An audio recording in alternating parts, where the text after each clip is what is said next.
Closa Barbiero yang lahir pada tahun 1983 tinggal di rumah yang ia warisi dari suaminya yang meninggal pada tahun 2012.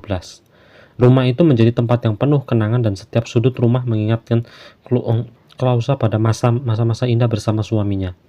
Selain menerima pensiun dari pekerjaan suaminya di bidang pelayaran, Closa bekerja sebagai asisten pengajar tari dan drama di Universitas Manaus. Pekerjaan ini memberikan kesempatan untuk berbagi kecintaannya terhadap seni. Meskipun kadang-kadang ia merasa kelelahan karena banyak tugas yang harus diselesaikan. Ia memiliki dua orang anak perempuan, bernama Katia yang lahir pada tahun 1996, sedang berkuliah di Universitas Newton Linz. Sementara anaknya laki-laki bernama Dalton yang lahir pada tahun 2002, masih duduk di bangku SMA. Katia yang sudah dewasa dan mandiri seringkali menjadi teman diskusi bagi Closa. Sementara Dalton yang lebih muda masih membutuhkan banyak perhatian. Closa sangat mencintai kedua anaknya dan selalu berusaha memberikan yang terbaik untuk mereka.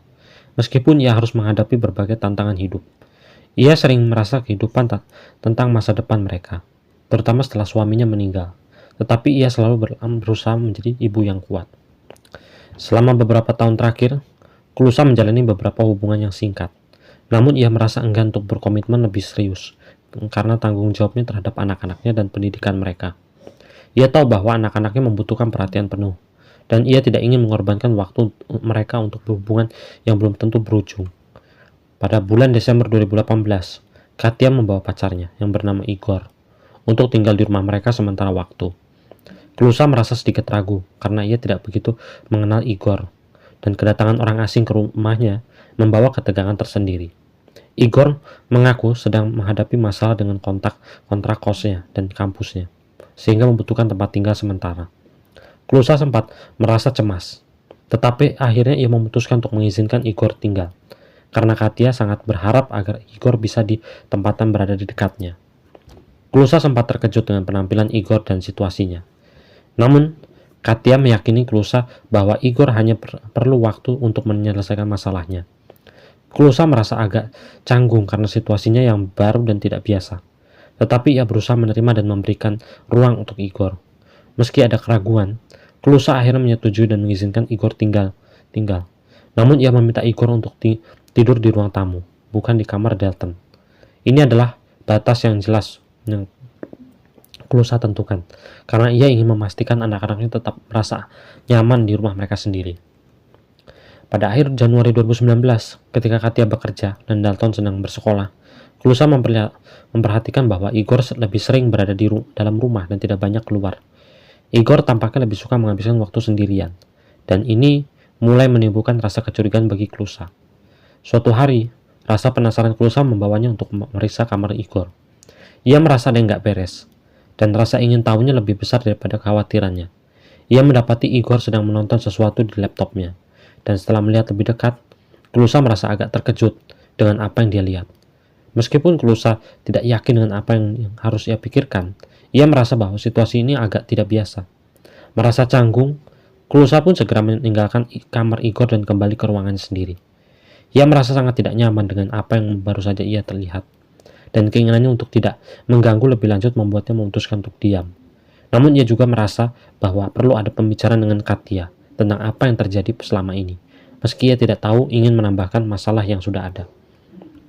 Beberapa hari kemudian, Igor mengabarkan kalau ia harus pulang ke kampung halamannya karena tidak bisa melanjutkan kuliah akibat masalah keuangan. Closa merasa sedikit lega, meski ia tahu bahwa Katia merasa kecewa. Hubungannya dengan Katia pun berakhir. Closa tidak terlalu memperdulikan karena ia sibuk dengan kehidupan pribadinya. Closa berusaha untuk tidak larut terhadap perasaan Katia, dan lebih memilih untuk fokus pada pekerjaan dan anak-anaknya. Closa merasa lebih fokus pada anak-anaknya dan pekerjaannya, dan mulai merenung tentang hidupnya yang telah banyak berubah sejak kematian suaminya. Ia mulai merasa bahwa dirinya juga pantas untuk mencari kebahagiaan, meskipun bahagianya sudah sangat sibuk dan segala tanggung jawabnya ada. Meski begitu, ia masih merasa cemas akan masa depan anak-anaknya, terutama Katia yang sedang mencari arah hidupnya. Ia berusaha memberi ruang bagi Katia untuk belajar mengatasi masalahnya sendiri, meskipun ia ingin selalu ada yang untuknya. Seiring berjalannya waktu, Closa mulai lebih fokus pada dirinya sendiri. Ia merasa kalau hidupnya telah begitu berpusat pada anak-anak dan pekerjaannya, sehingga ia hampir melupakan kebutuhan pribadinya.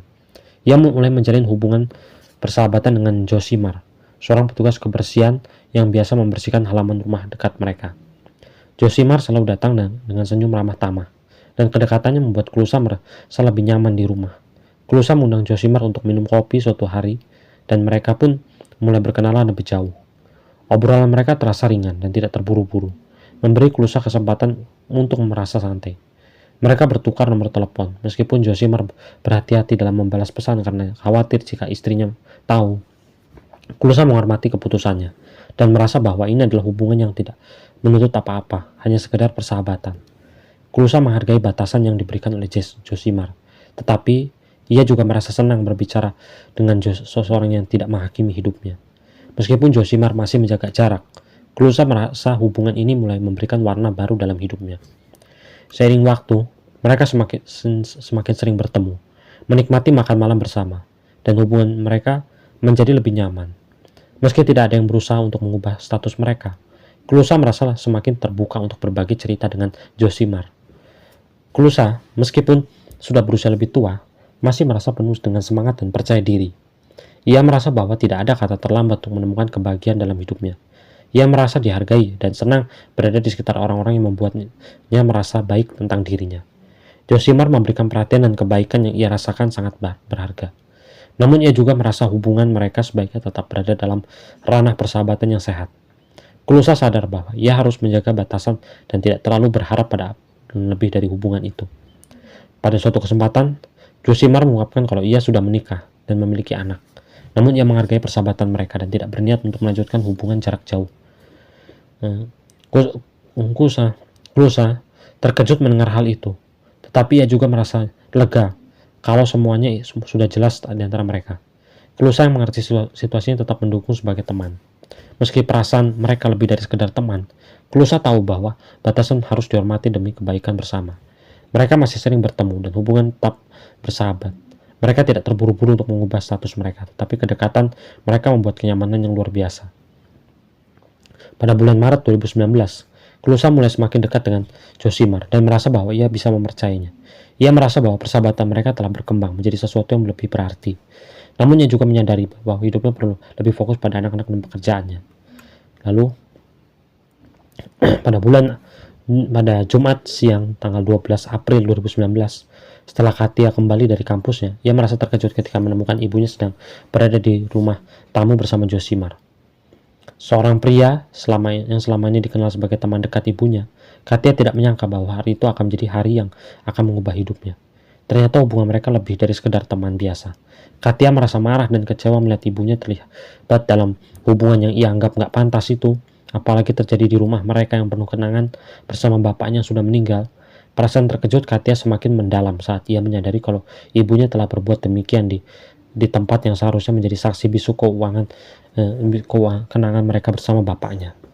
Katia tidak bisa menahan emosi dan langsung membentak ibunya, membuat Josimar merasa canggung dan segera pergi. Katia merasa hatinya hancur saat melihat ibunya, yang selama ini anggap sosok yang penuh kehormatan terlibat dalam situasi yang memalukan seperti itu. Katia meyakini kalau uang yang hilang selama ini mungkin telah diberikan kepada Josimar, yang ia anggap telah memanfaatkan kebaikan ibunya. Ia berpikir bahwa sesuatu yang lebih besar dan lebih rumit sedang terjadi di balik peristiwa itu. Namun, Klusa dengan tegas menyatakan kalau Josimar tidak terlibat dalam masalah keuangan dan menolak untuk membicarakan lebih lanjut. Klusa bahkan terlihat kebingungan dengan tuduhan Katia, seolah-olah ia tidak tahu apa yang sebenarnya sedang terjadi. Meski begitu, Katia tetap merasa curiga dan terus mendesak untuk mengetahui lebih banyak tentang masalah uang yang hilang itu. Ia merasa seperti ada yang disembunyikan dalam dirinya, dan rasa ingin tahu itu semakin mengusai. Josimar merasa takut akibat konflik yang terjadi, akhirnya nggak berani kembali ke rumah Barbiero. Kepergian Josimar membuat suasana semakin tegang, dan Katia merasa bahwa ia harus menemukan kebenaran apapun yang sudah terjadi.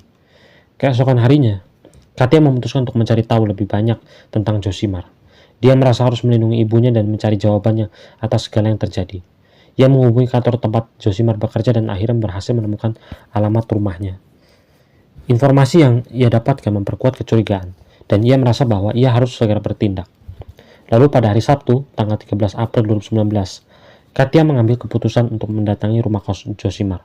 Dia memastikan apakah Josimar benar-benar terlibat dalam masalah yang begitu rumit. Sementara setibanya di sana, ia bertemu dengan istrinya yang bernama Helena, yang terlihat sangat marah. Helena langsung memperlihatkan wajah kecewa yang terlihat seolah-olah ia merasakan dihianati. Katia kemudian menceritakan tentang hubungan antara Josimar dan ibunya, serta kecurigaan bahwa suaminya telah memanfaatkan ibunya secara emosional dan keuangan. Helen mendengarkan dengan saksama. Namun perasaan marahnya semakin meningkat saat Katia menggambarkan pengkhianatan itu. Helena yang sudah berkali-kali menemukan pesan yang mencurigakan di ponsel suaminya, merasa sangat kecewa dan terluka. Dia merasa kalau selama ini adalah dia telah menjadi orang yang sangat naif, tidak menyadari apa yang terjadi di belakang. Percakapan antara Katia dan Helena semakin memanas, dan Katia akan akhirnya pergi dengan perasaan kesal. Sebelum pergi, Katia merasa bahwa ia telah menyampaikan semua yang perlu ia ungkapkan. Namun hatinya tetap tidak tenang. Pada malam hari, sekitar pukul 10 malam, rumah keluarga Barbiero kedatangan Helena yang membawa senjata api. Helena datang dengan niat yang jelas, dan tampaknya dia sudah tidak bisa mengontrol emosinya lagi. Ia berniat untuk menyerang Clusa yang sedang berada di dalam rumah. Katia dan Dalton yang berada di dalam rumah tidak bisa menyembunyikan rasa terkejut mereka. Kejadian tersebut membuat Katia dan Dalton terkejut dan mereka berteriak minta tolong.